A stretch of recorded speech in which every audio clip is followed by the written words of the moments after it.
Good morning, good morning. Happy Saturday.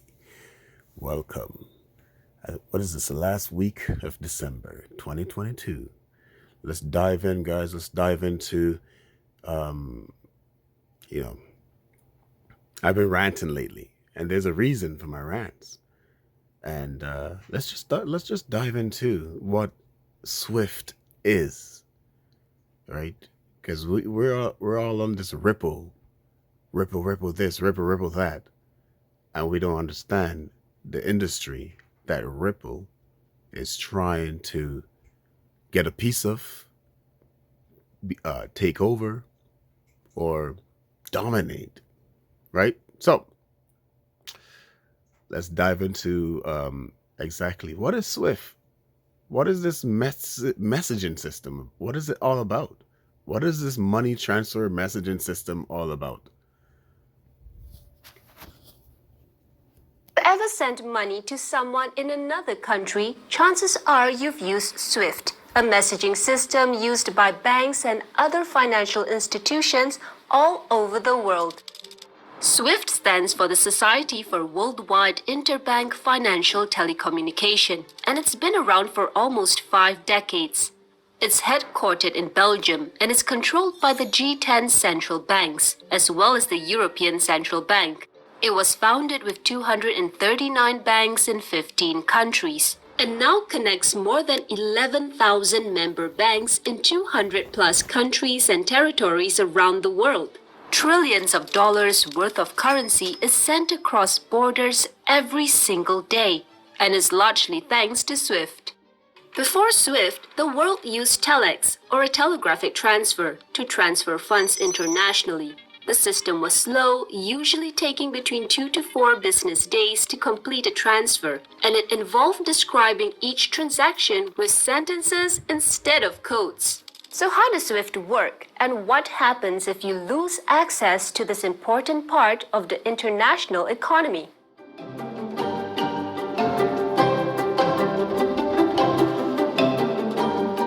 SWIFT is how banks communicate securely and quickly. Let's say I want to send money from Singapore to my friend Tom in the UK. My bank is going to require a few details, like Tom's account number and his bank's SWIFT code, which is a unique 8 to 11 character code that identifies each bank in the network. Once I've keyed those in, SWIFT sends messages between the two banks. Remember, SWIFT is a messaging platform, not a payment system. If these banks have an account with each other, they authenticate the payment request and Tom receives his funds transfer. If the banks don't have a relationship, the message will be sent through intermediary banks until the payment request is verified for Tom to receive his money. Because many institutions do not have accounts with one another, they rely on intermediaries.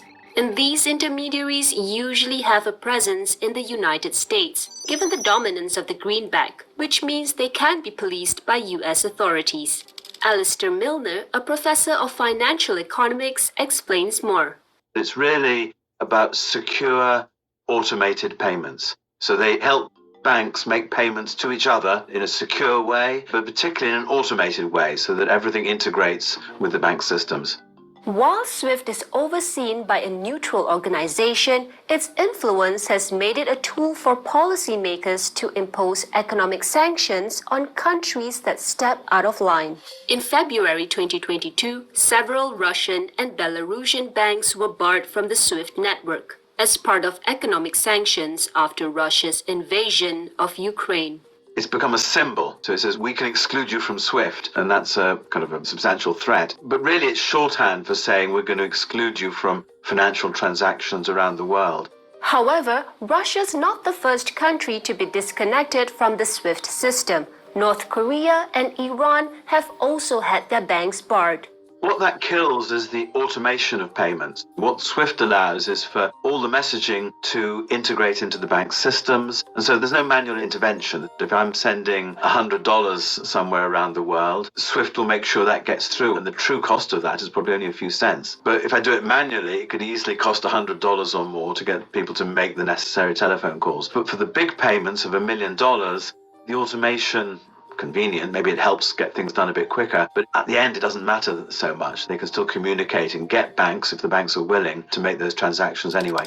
SWIFT is a critical part of the world's financial infrastructure, but it isn't the only system for international transactions. For example, the Russian central bank set up the system for transfer of financial messages, or SPFS, in 2014. As of February 2021, it had about 400 users, mostly Russian banks and legal entities. 23 of the users were foreign banks. China is also trying to create its system. In 2015, the People's Bank of China established the CIPS network, the cross-border interbank payment system. By 2019, it reached more than 3,000 banks directly and indirectly across 167 countries and regions. I think the CIP system can be quite attractive for renminbi transactions. So when China is engaged in trade with particularly with its near neighbors, we don't know what's going to happen as a fallout of the Russian invasion of Ukraine, but it's certainly possible that a response to Western sanctions, Russia will be engaging in greater trade with China. And one can certainly see the payments messaging for all those products and services going through the Chinese system rather than SWIFT.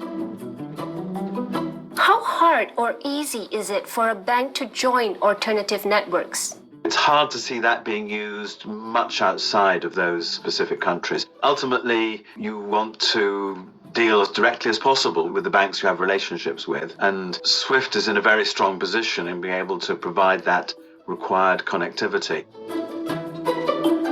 With any sort of legacy technology, you do have this stickiness that occurs with it. Caroline Malcolm heads policy at blockchain data platform Chainalysis. I asked her whether cryptocurrency and blockchain solutions such as Ripple could replace SWIFT.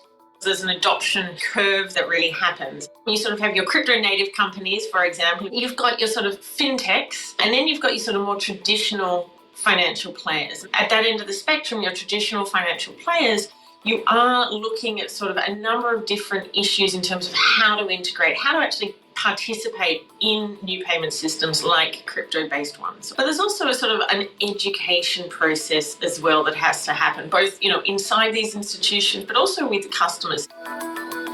How effective could cryptocurrency be as a workaround for economic sanctions? There's a number of reasons why crypto is probably not your tool of choice. One, just as we have in traditional finance, crypto has systems in place which allow people to be alerted if they are actually interacting with a sanctioned entity or individual. Secondly, blockchain on which crypto is based is a permanent, immutable record that is publicly available of all transactions that are taking place on that blockchain.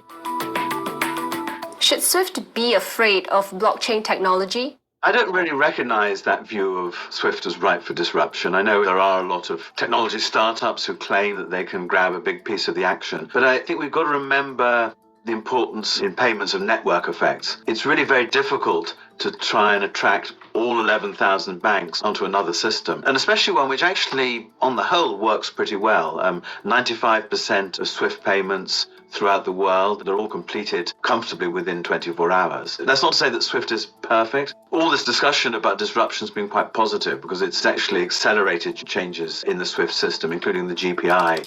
GPI stands for Global Payments Innovation. It was launched in 2017 to provide end-to-end tracking of funds, to increase the speed of payments, and to help make international payments more transparent.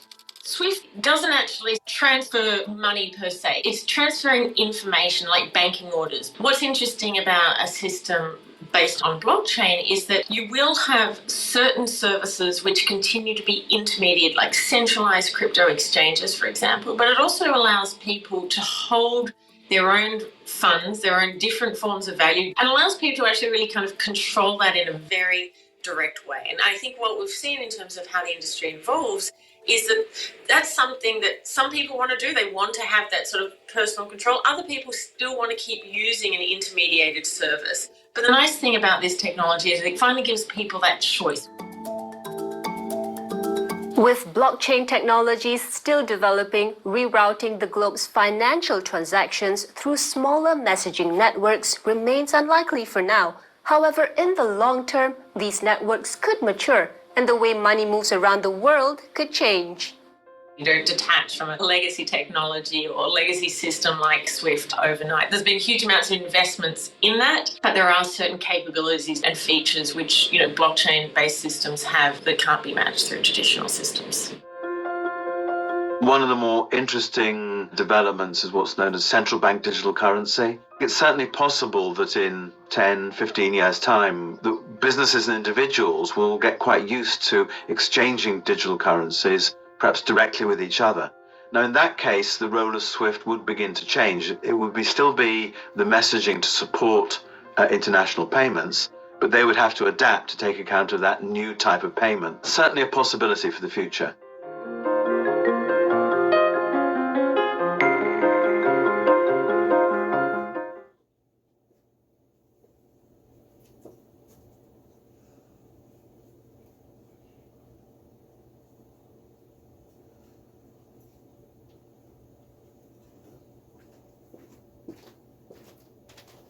There you have it, guys. There you have it. So let me know what your thoughts are. Then again, just continue doing the research. Continue to open your mind. Continue to educate yourself. Continue to read about these solutions, right? Because don't listen to the FUD. Don't listen to the fear.